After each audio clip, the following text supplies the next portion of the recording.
sound of the clock echoed against the empty walls of the nursing home, each tick filling the oppressive silence of the night.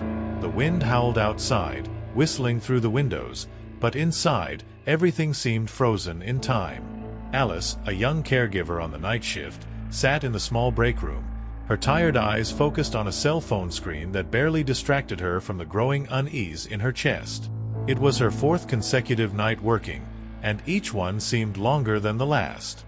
The tranquility was interrupted by the unexpected sound of a bell. Alice jumped from her chair, feeling a chill run down her spine. It was unusual for the residents to call at that hour, especially with urgency. She walked to Marjorie's room, one of the oldest residents, known for her sweetness and kindness. When Alice opened the door, she found the woman sitting on her bed, her eyes wide with fear. "There's something in my bathroom, dear," Marjorie whispered, her voice trembling. "A shadow. Could you take it away?" Alice felt a pang of discomfort but forced a smile. "Of course, Marjorie. I'll check it out right now." With hesitant steps, Alice made her way to the bathroom. The small yellow light illuminating the space seemed less comforting than it should have been. As she pushed open the door, her heart raced as she noticed the light flickering, casting dancing shadows on the walls. She stepped forward, trying to rationalize what she was seeing, but one shadow, larger and denser, seemed to move independently, sliding along the walls as if it had a life of its own. "This can't be real," Alice murmured to herself, fighting against the growing sense of dread. However, as she reached out to touch the shadow, it dissipated into the air as if it had never existed. Alice tried to calm Marjorie, assuring her that the shadow was gone. But as she returned to her post, the bell rang again. This time, it was Mr. Thompson, a man of few words who rarely interacted with other residents. When Alice entered his room, she found him standing by the window, his eyes fixed on something beyond his reach. "He was here, standing next to my bed," he said without looking away. "A man, without a face." Alice froze. The idea of a shadow was already disturbing, but the description of a faceless man sent fear racing through her. Trying to hide her anxiety, she asked, "Did you see him clearly?" "I saw what shouldn't exist," Mr. Thompson replied, his voice cold and distant. The disturbing reports from the residents kept Alice on high alert for the rest of the night. Every little noise, every shadow that danced in the dim light, made her jump. She tried to keep herself busy with other tasks, but the feeling that something was watching, waiting in the dark, wouldn't leave her. When morning finally came, bringing with it the sun and a false sense of security, Alice was exhausted, both physically and mentally. But she knew that those experiences couldn't just be her imagination. In the following days, Alice began to notice that reports of shadows and faceless men were becoming more frequent. Other caregivers started mentioning strange things, like footsteps with no source in the hallways or doors closing on their own. However, no one took it seriously, dismissing it as superstition or just the imagination of the elderly. But for Alice, it was becoming unbearable. Alice decided to investigate on her own. Sifting through the nursing home's records, she discovered that the building had a dark history. Years before it became a nursing home, it had been a psychiatric hospital, known for brutal treatments and unethical experiments. Many patients had died there, and rumors of the place being haunted had existed since then. "It's like the souls of those who suffered are still trapped here," Alice thought, feeling a chill. Determined to understand what was happening, Alice began to confront her own fears. One night during her shift, she decided to face the shadow haunting the residents. She entered Marjorie's room, now empty after the elderly woman was transferred to another ward, and waited. But instead of a shadow, she was confronted by something much more terrifying, a voice, low, whispering, coming from all corners of the room. "You don't belong here," said the voice, cold and emotionless. "But we will never leave." After this experience, Alice made a decision. She would never work alone at night again. That shadow, or whatever it was, wasn't going away, and she didn't want to be there to see what else might happen. She quit the night shift, opting to work only during the day. But what she saw and heard that night never left her. After Alice decided to abandon her night shifts, things began to change. She started working during the day, but the strange events at the nursing home continued. However, something even more disturbing began to happen. The other caregivers who took over the night shift started reporting the same phenomena. Whispers in the dark, shadows moving independently, and most unsettling of all, the presence of a faceless man who appeared sporadically in the residents' rooms. Alice, now merely an observer, felt powerless. She tried to warn her colleagues, but most dismissed her concerns as scary stories. However, those who had truly experienced the events knew that something was very wrong in that place. One morning, as Alice helped serve breakfast, Marjorie was brought back to the nursing home after a brief hospitalization. The elderly woman seemed more fragile than ever, her eyes always fixed on some distant point, as if seeing something others couldn't. "The shadow never left me, dear," Marjorie whispered when Alice approached to greet her. "It followed me to the hospital. And now, it's here with you." Those words sent a chill through Alice. There was something in Marjorie's voice that made her believe the old woman wasn't just delirious. And then, Alice began to notice that Marjorie was right.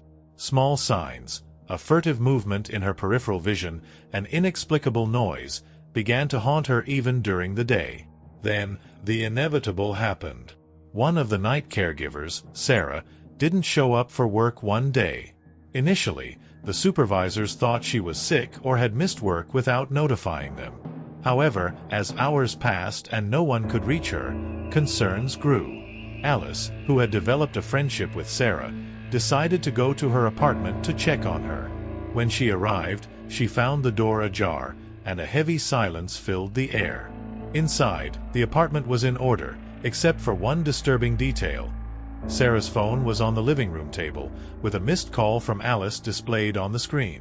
There was no sign of Sarah anywhere. Disturbed by Sarah's disappearance, Alice began investigating even further. She spoke with residents who were still lucid enough to report their experiences. Many mentioned that the shadows weren't new, that they had always been there, but had become more aggressive recently. One resident, who had worked as a janitor in the psychiatric hospital decades ago, told a chilling story. "Those shadows, they're not just memories," he said, his voice shaking. "They're the souls of those who were forgotten. And now they're awake. But the worst is that faceless man. He's what's left of the most disturbed, those who lost even their identity in torment." Alice's fear grew with each passing day, and she began having terrible nightmares, always with the same theme: the faceless man standing in the corner of her room, watching her. One night, after one of those nightmares, Alice awoke, gasping for breath and drenched in sweat, feeling a presence in the darkness of her room. When she turned on the light, she saw something that made her scream. There was a clear shadow on the opposite wall, a shadow that shouldn't have been there because the only object capable of casting it was the faceless man. Her heart pounding, Alice closed her eyes and counted to 10, hoping that when she opened them again, it would be gone. But when she opened her eyes, the shadow was closer, and then she heard the sound of a phone ringing. The sound came from her living room. Alice got up, trembling, and when she got there, she saw Sarah's phone on her table, ringing. The number on the screen was her own. "What? How did this get here?" Alice screamed, her hands shaking so much she could barely hold the device. When she answered, she only heard heavy breathing on the other end, followed by a whisper that made her freeze. "You can't escape. He's watching you." The next day, Alice decided she needed to leave that place, but first, she had to understand what was happening. She returned to the nursing home and confronted the director, Mrs. Mitchell, an austere woman who had been there for decades. Under pressure, the director revealed something Alice wasn't prepared to hear. The psychiatric hospital was shut down after a series of inexplicable incidents, Mrs. Mitchell began, hesitant. But what no one knows is that before it closed, a research unit was established here. They were trying to develop experimental treatments for severe mental illnesses. And something went wrong. Very wrong. The patients started seeing things, shadows that followed them. And, well, some of them disappeared, as if they were erased from existence. Alice felt a knot in her stomach.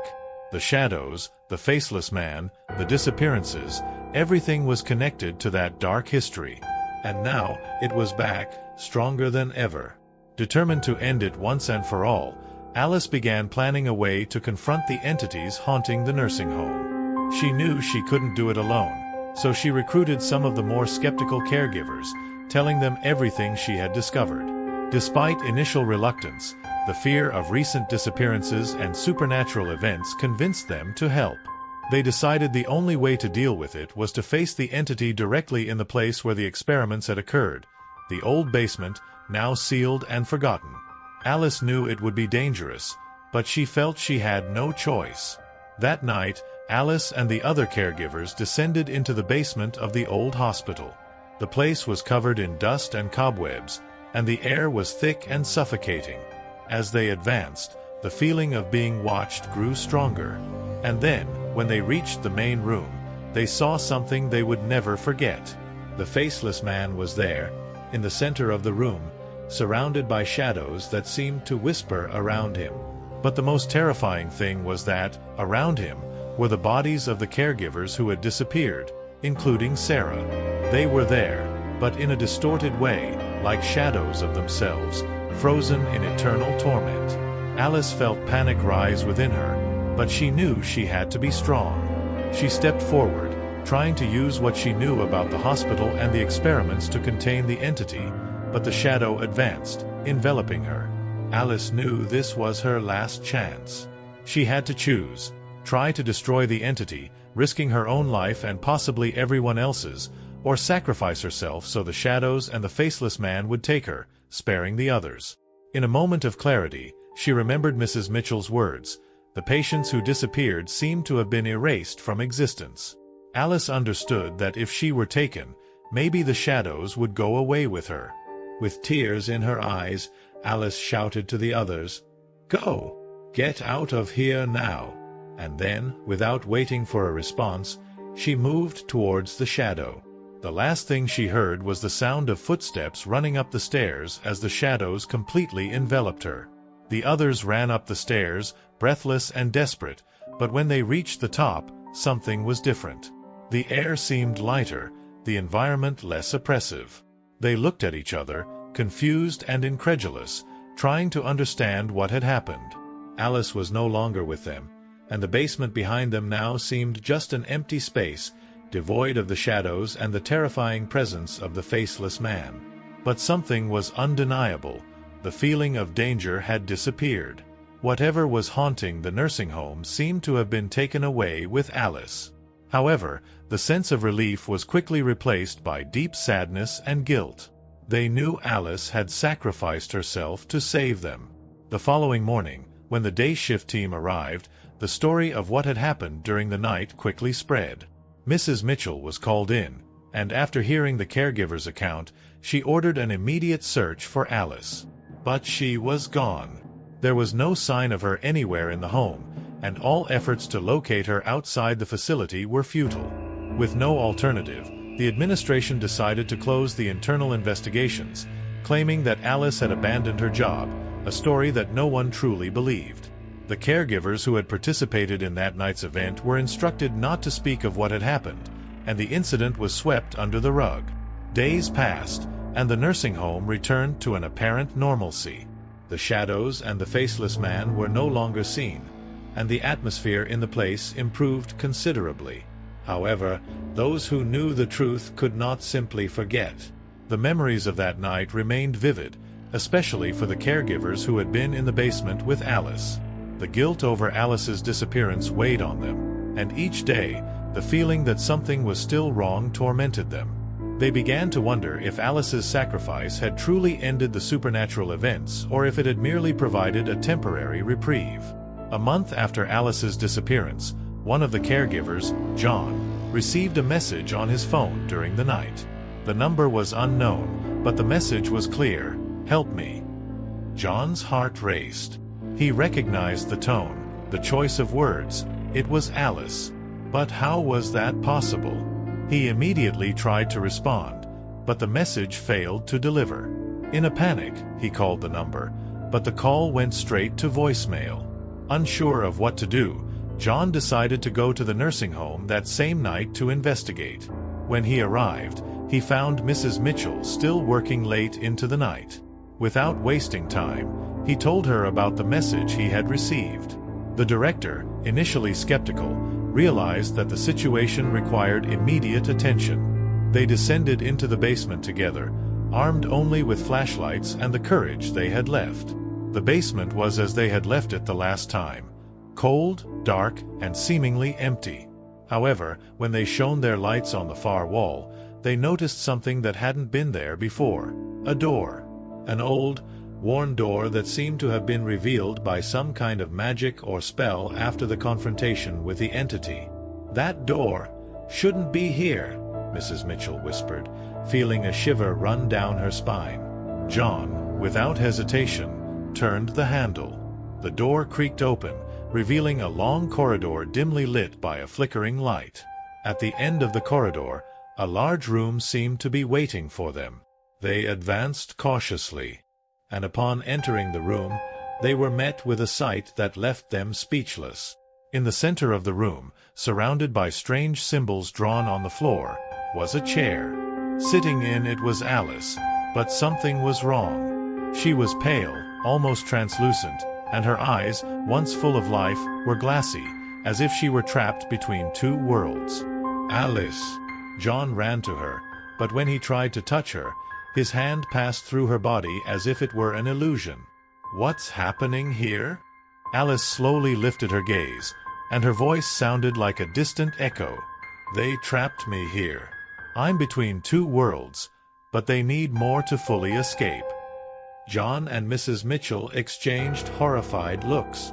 The entity, or whatever was controlling that place, had imprisoned Alice as part of some ancient ritual, and now it was using her presence to try to break free. The door they had discovered wasn't a path to rescue her, but a trap, a lure to attract more victims. Desperate, John and Mrs. Mitchell realized that the only way to stop the entities from escaping was to undo the ritual. But how? Alice, with her last strength, pointed to a set of candles surrounding the symbols on the floor. "Blow out the candles, quickly, before it's too late." Without hesitation, they ran and began extinguishing the candles, one by one. With each flame that went out, the room trembled, as if the place itself were coming apart. However, as they extinguished the last candle, the shadow of the faceless man appeared in the center of the room, and the entity let out a high-pitched scream that reverberated through the corridors. Alice began to slowly disappear, but before fading completely, she whispered, "Thank you." And then, everything went silent. When John and Mrs. Mitchell finally emerged from the basement, still breathless, the nursing home felt strangely calm. The shadows were gone, and the environment was as it should be, peaceful. However, both knew that something irrevocable had happened that night. The following days were difficult. Alice's disappearance remained an official mystery, but John and Mrs. Mitchell knew the truth. They kept the secret, vowing never to speak of what they had witnessed. However, for John, the weight of that night never left him. He withdrew from work at the nursing home, and Mrs. Mitchell retired shortly after. Both carried the memory of Alice and the sacrifice she had made forever. Months passed since that fateful night in the basement of the nursing home. John's life had changed drastically. He distanced himself from everything that reminded him of that place, moving to a small town and taking a modest job at a local library. However, the nights were still difficult for him. Recurring nightmares of Alice and the faceless man disturbed his sleep, and he knew the peace he sought was far from being achieved. One morning, while organizing books on the library shelves, he found a mysterious envelope between the pages of an old volume of classic literature. The envelope was addressed to him, with no return address. With trembling hands, John opened it, finding a single sheet of paper. On it was written, "Alice is free, but you cannot forget." The message, enigmatic and disturbing, brought back all the memories of that dark time. He knew that although Alice was free, his own torment was far from over. Unable to ignore the message, John decided to revisit the nursing home, even knowing that the return would bring painful memories. When he arrived, the place seemed different.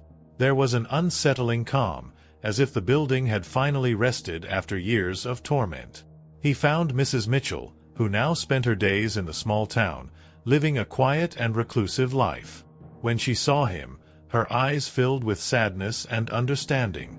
John showed her the message, and they both knew that it couldn't be ignored. "Alice was the key to freeing those souls," said Mrs. Mitchell in a low voice. "But I feel there's something we still don't understand. Maybe what trapped her in that place is trying to warn us about something else." Determined to end what had begun months earlier once and for all, John and Mrs. Mitchell decided to descend into the basement once more. This time, there was a strange sense of peace in the air, as if the place was waiting for them. Upon entering the room where Alice had been found, they noticed that the symbols on the floor had disappeared, and the chair in the center was empty. The place that had once emanated a dense and malevolent energy now seemed just an ordinary, old, forgotten room. However, in the corner of the room, something caught John's attention. It was a small diary, with a worn cover. He picked it up, and upon opening it, realized it was the diary of one of the patients from the old psychiatric hospital. The diary told the story of a man, a victim of the experiments, who had lost not only his sanity but also his identity. He wrote about the shadows that haunted him, the same ones now linked to the faceless man. He was the first, John said, after finishing reading. It was from him that all this began. He lost his face, and his soul was trapped here, tormented. With the diary in hand, John and Mrs. Mitchell realized that the only way to end it was to free the soul of the faceless man. They decided to burn the diary, a symbol of the pain and torment it carried, believing that this would free the soul that was trapped there. As they lit the fire, the air around them seemed to vibrate. The diary burned quickly, and as the flames consumed the pages, John felt a presence beside him. He turned, expecting to see something terrible, but instead saw Alice's figure, smiling gently, with a peaceful glow in her eyes. "Thank you, John," she whispered, her voice soft as a breeze. "Now we're all free." And, just as she appeared, Alice's figure disappeared, leaving only a sense of relief and serenity. The basement, once dark and terrifying, now seemed just a forgotten part of an old building, with no more sinister energy. After that day, John finally felt he could move on. He left behind the nightmares, the painful memories, and began to build a new life, now without the shadows of the past. Mrs. Mitchell, likewise, found peace and continued her quiet life, no longer burdened by the place that had weighed so heavily on her soul.